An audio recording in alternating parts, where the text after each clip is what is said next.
Case ticket.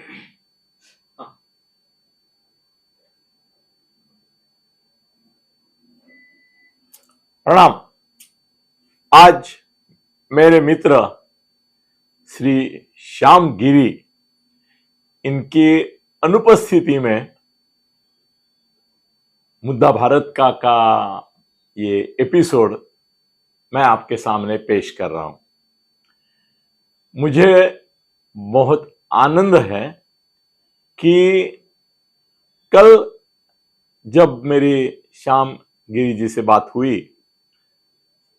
जो अब जौनपुर में है, कल उन्होंने कृपा शंकर जी का एक इंटरव्यू भी लिया है जो मुद्दा भारत के ऊपर अभी रिलीज हुआ है, और उनके साथ ही ये वो हूं। और बड़े उनके लिए गर्व की बात है कि कृपा शंकर जी उनको साथ में लेके घूम रहे हैं, और उससे बड़ा एक ऑनर उनको मिलेगा अपने श्याम गिरी साहब को, वो है कल, मेरे ख्याल से कल या आज,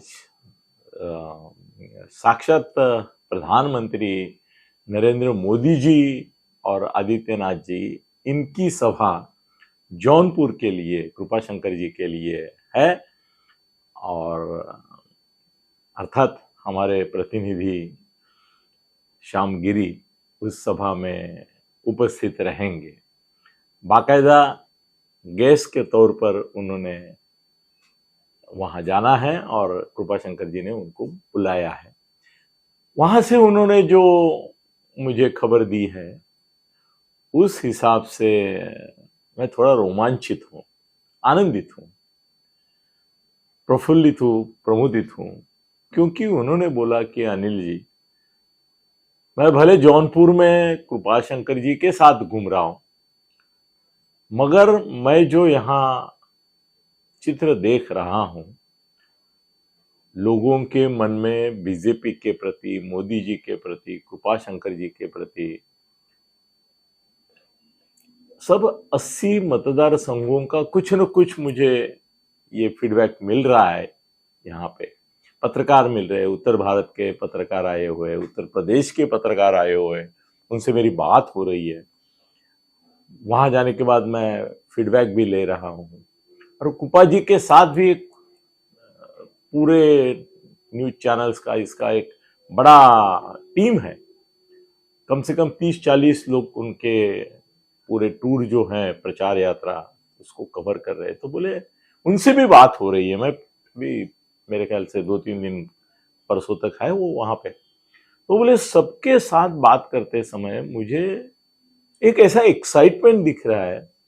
वो बोले कि आपके साथ जो लास्ट निकलते निकलते मैंने वीडियो बनाए, उन वीडियो में आपने जो सुर लगाया था, या एक प्यार है आपका मोदी जी के प्रति, कृपा जी के प्रति, भारतीय जनता पक्ष 4 से पार हो, ये आपकी मनोकामना है, इच्छा है।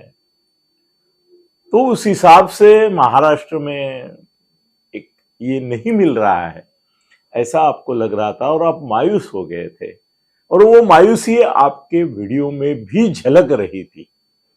दिख रहा था साफ साफ कि आप नर्वस है। वो बोले आपको, मुझे लगता है कि यहां आना चाहिए था मेरे साथ। जिस तरह से भीड़ उमड़ पड़ रही है, जिस तरह से लोग पागल हो चुके हैं, क्रेजी क्रेजी क्रेजी, बीजेपी के प्रति, मोदी जी के प्रति, आदित्यनाथ के प्रति क्रेजी। वो बोले मुझे आश्चर्य नहीं होगा, पिछली बार एक रायबरेली की सीट सोनिया गांधी ने ली थी, इस बार वहां पे राहुल गांधी खड़ा है, मगर इस बार ऐसा हो सकता है कि 80 में से शायद 78, या तो चमत्कार अगर यही तरह से हुआ तो 80 के 80 सीट बीजेपी को मिल सकती है। बोले ये चमत्कार आपको जब तक यहां नहीं आते आप दिखाई नहीं देगा आपको। वो बोले पूरा उत्तर भारत, यहां पत्रकार आए हुए बहुत सारे, कृपा जी के बहुत सारे मित्र हैं, वो कहां कहां से आए हैं, वो सब यही फीडबैक दे रहे हैं कि 400 पार संभव है, 400 बार संभव है। तो उनकी बातें कल जब सुनी तो मुझे अच्छा लगा और थोड़ा मेरा नर्वसनेस भी कम हो गया। और योगायोग की बात है कि मैंने एकनाथ जी को मिस कॉल दिया हुआ था। जनरली मेरा अनुभव है कि फडणवीस साहब को मिस कॉल दिया या मैसेज भेजा तो उनका मैसेज आता ही है, रिटर्न रिटर्न गिफ्ट रहती है उनकी। उसमें इंडिकेट किया जाता है कभी मिलने के लिए, कभी मेरा कोई सवाल है उसका हाँ ना में जवाब, ज्यादा लंबा नहीं होता है, हाँ ना में होए नहीं, ऐसा रहता है फडणवीस साहब का, शॉर्ट बट डायरेक्ट ठेठ। तो शिंदे साहब का तरीका अलग है, उनको मिस कॉल दिया तो फिर मिस कॉल देके भूल जाने का मिस कॉल दिया है। उस दिन में रात कितनी भी देर हो उनका कॉल आएगा, अनिल जी फोन केला होता, हाँ केला होता, अमुक अमुक असं असं फीडबॅक द्यायचा होता, असं असं काय सांगायचं होता, ये कुछ कहना था आपसे वगैरह वगैरह। तो और क्या होता है, सुबह सुबह मुख्यमंत्री कार्यालय से एक पर्ची निकलती है और वो व्हाट्सएप पर में मेरे आती है, तो मुझे पूरे दिन का उनका जो प्रोग्राम है वो सुबह करीबन 8 बजे मिल जाता है। तो मुझे मालूम रहता है कि अभी सुबह थाना में है, क्या बम्बई में है, वर्षा में है, बाहर गांव गए हैं। तो मैं देख रहा हूं कि सुबह 8 बजे वो जो निकल रहे, रात 11-12 बजे तक उनके प्रोग्राम ही प्रोग्राम है चालू ही है। पूरे महाराष्ट्र भर में वो टूर कर रहे, भीड़ यात्राएं कर रहे, प्रचार यात्रा में ये हो रहे। कोई ऐसा कॉन्स्टिट्यूंसी नहीं है कि जहां वो नहीं जा रहे हैं। बीजेपी के यहाँ जा रहे, अजीत दादा के यहाँ जा रहे, सब जगह जा रहे। तो मुझे ये जो मैंने सुना श्यामगिरी जी से, तो मुझे, श्यामगिरी भी उनके मित्र है, मैं बहुत ही करीबी मित्र हूँ, मगर श्यामगिरी भी मित्र है, वो भी 30 साल से है। तो मुझे लगा कि मुझे बोलना चाहिए एकनाथ जी को कि पूरे देश में माहौल जबरदस्त है बीजेपी के लिए, महाराष्ट्र में होना चाहिए ऐसा ही माहौल, तो मजा आएगा और महाराष्ट्र की भी कंट्रीब्यूशन सॉलिड रहेगी। तो ये बोलने के लिए और गिरी जी का फीडबैक जो है वो उनके तक पहुंचाने के लिए मैंने मिस कॉल दिया। उनका फोन आया देर, और बोले देर रात से मैं आने वाला हूं, तो सुबह ही जल्दी या तो रात। मैं बोला रात कितने बजे? बोले 2-3 बजे। मैं बोला सर आप जागेंगे? इतना दिन भर इतनी मेहनत से, कष्ट से, हेलीकॉप्टर से घूमना भी मजा नहीं आराम नहीं होता है। हेलीकॉप्टर से घूमना भी तकलीफ की बात होती है। वो जो हेलीकॉप्टर में घूमे उनको मालूम है, मैं पूरा महाराष्ट्र कई बार घुमा हूँ अनेक नेताओं के साथ, मुझे मालूम है कष्ट होते हैं, थकान आती है। मैं बोला इतना देर से? बोले वही टाइम है जब मैं तुमको मिल सकता हूँ, क्योंकि अभी लास्ट 2-3 दिन है। तो मैं बोला आपको एक गुड न्यूज देना था। वो बोले आ जाइए, बाद में दे दीजिए। एकनाथ जी से मेरी जो बात हुई उससे मैं और एक्साइट हो गया, आनंदित हो गया। मतलब श्यामगिरी ने मुझे यूपी से, जौनपुर से, कृपा शंकर जी से, कृपा शंकर जी से भी मेरी बात हो गई, जब गिरी साहब उनके साथ ही है और दोनों मेरे मित्र हैं, तो स्वाभाविक उन्होंने कृपा जी को बोला कि अनिल जी आपसे बोलना चाहते हैं। तो बोले लगाओ, अभी लगाओ। तो उनसे भी बात हो गई। उन्होंने बोला कि आपको यहाँ आना चाहिए था, आप यहाँ का माहौल देखते तो फिर आपको पता चलता कि देश में 400 पार की बात हम क्यों करते हैं। कृपा जी भी बोले। तो एकनाथ जी से जो मेरी बात हुई, मैं आपको बोलता हूँ कि मैं रोमांचित हूँ, आनंदित हूँ। और आपको भी मैं ये अच्छी खबर दे रहा हूँ। कैसे हुआ, पिछले 2-4-5 दिन से लगातार मेरे में एक नर्वसनेस था। मुझे जो फीडबैक मिल रहा था अलग अलग सोर्स से, पत्रकार थे, चैनल चीफ थे, कुछ मित्र उद्योगपति वगैरह, उनसे चिंता जताई जा रही थी कि भाई देखो देश में क्या माहौल है, साउथ में भी अच्छा ये हो रहा है, ये महाराष्ट्र में ये ठाकरे, पवार, संजय राउत जो है वो बदनामी का जो कीचड़ उछाल रहे हैं, वो बहुत सारा कीचड़ फेंकने के बाद कुछ तो कीचड़ लग जाता है, ऐसा तो कुछ नहीं हो रहा है। लोगों में वोटिंग कम हो रहा है, उसकी वजह से कुछ अलग रिजल्ट आएंगे क्या? राज ठाकरे जी की वजह से मुसलमान दुखी हो रहे हैं, राज ठाकरे की वजह से उत्तर भारतीय डिस्टर्ब हो गए हैं और भुजबल भी डिस्टर्ब है, इसके लिए कुछ तकलीफ होगी क्या? और एक बीजेपी का जो केडर है वो ऐसा वारुलातून मुंगिया निघाव्यात जिस तरह से दिखाई देता था पहले, वो नहीं दिखाई दे रहा है। अजीत दादा तो अभी तो बीमार है करके डिक्लेयर कर दिया उन्होंने, मगर किधर नहीं दिखाई दे रहे। अकेले शिंदे साहब और फडणवीस साहब दो ही है जो तन मन धन से ऐसे टूट पड़े हैं। मतलब ऐसा है कि अभी नहीं तो कभी नहीं, इस तरह से। तो शिंदे साहब ने मुझे ये सब, मैंने बातें की उनसे कि भाई ऐसा ऐसा हो रहा है। वो बोले तुमने लाइव देख रहे हो, पहली बात वो बोले कि तुम्हारे लिमिटेशंस तुम समझ लो। कौन बोले? एक नाथ शिंदे। वो बोले तुम ज्यादा करके तुम्हारे स्टूडियो में बैठते हो, उस एसी रूम में बैठ के आप फोन पे लोगों से बात करोगे तो ग्राउंड लेवल पे, ग्राउंड जीरो पे जो सिचुएशन है वो तुम्हारे समझ में नहीं आएगी। बोले अच्छा हुआ तुम आज मेरे से बात कर रहे हो, क्योंकि महाराष्ट्र में मैं और देवेंद्र फडणवीस दोनों ग्राउंड लेवल पे जुड़े हुए हैं। हम हर एक जगह जा रहे हैं, लोगों से मिल रहे हैं। सभा होती है वो फॉर्मेलिटी होती है, सभा के पहले बाद में हमारी चर्चाएं होती है, कार्यकर्ताओं से मिलना होता है, लोगों से बातें होती है। और एकनाथ जी ने बोला कि जब मैं कहीं भी जाता हूं, जिस तरह से लोग स्वागत के लिए उमड़ पड़ते हैं, उनके आंखों में जो मैं रोशनी देख रखा हूं, आशा देख रहा हूं, अपेक्षा देख रहा हूं और एक श्रद्धा विश्वास देख रहा हूं, वो मेरे प्रति है, बीजेपी के प्रति है, शिंदे शिवसेना के प्रति है और मोदी जी के प्रति भी है। तो मैं देख रहा हूं कि सबके चेहरे खिले हुए हैं, फुले हुए हैं। वो उनको ऐसा लग रहा है कि हम कोई संदेश लेके आए हैं।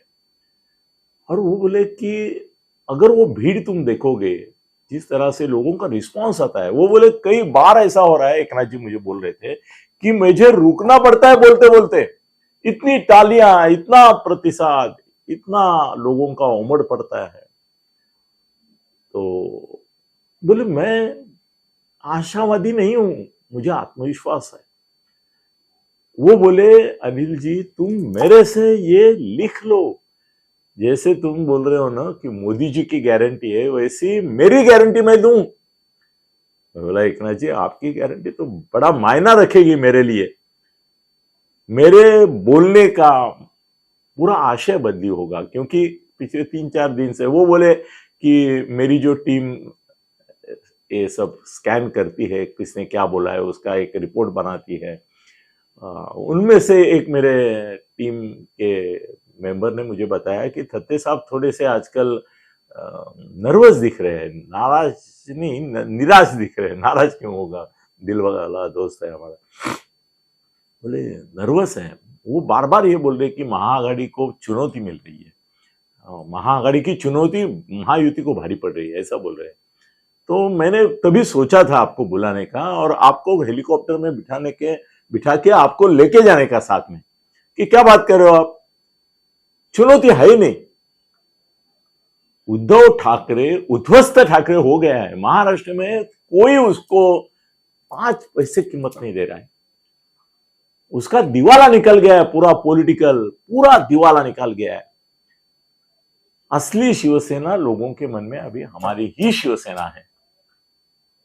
और लोग बोलते हैं कि उसका 2.5 साल का परफॉर्मेंस और आपका ये 1.25-2 साल का परफॉर्मेंस, जमीन आसमान का फर्क है। लोगों को रिजल्ट मिला है। एकनाथ जी ने मुझे बोला कि मैं हवा में बातें नहीं कर रहा हूं, लोगों का ये जो आनंद, उत्साह, प्रेम उमड़ पड़ रहा है सब जगह, उसका कारण है कि फडणवीस और शिंदे और अजीत दादा की सरकार ने उनको कोई ना कोई रिजल्ट दिया है। परफॉर्मेंस ओरिएंटेड हमारी सरकार है। बोले हम जैसे मोदी जी की हम 100 बातें बता सकते हैं, वैसे आप गिन लो, आप गिनती करो, हमारी भी 100 से ज्यादा ऐसी योजनाएं बनी है जिसका इम्प्लीमेंटेशन हुआ है, जो लोगों तक पहुंचा है, आम आदमी तक पहुंचा है। वो आदमी जिसको बेनिफिट मिला है वो हमारे साथ है, और वो करोड़ों के साथ में है।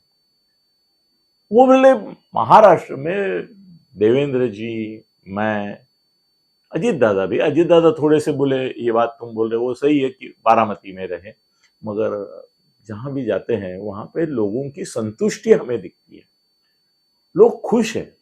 लोग बोलते हैं कि आपको चुन के देना है। विधानसभा की बात नहीं कर रहा हूं मैं, विधानसभा में तो 2/3 बहुमत, अनिल जी आप ये करिए, मगर मेरी गारंटी है कि 40 पार हम महाराष्ट्र में हो रहे हैं।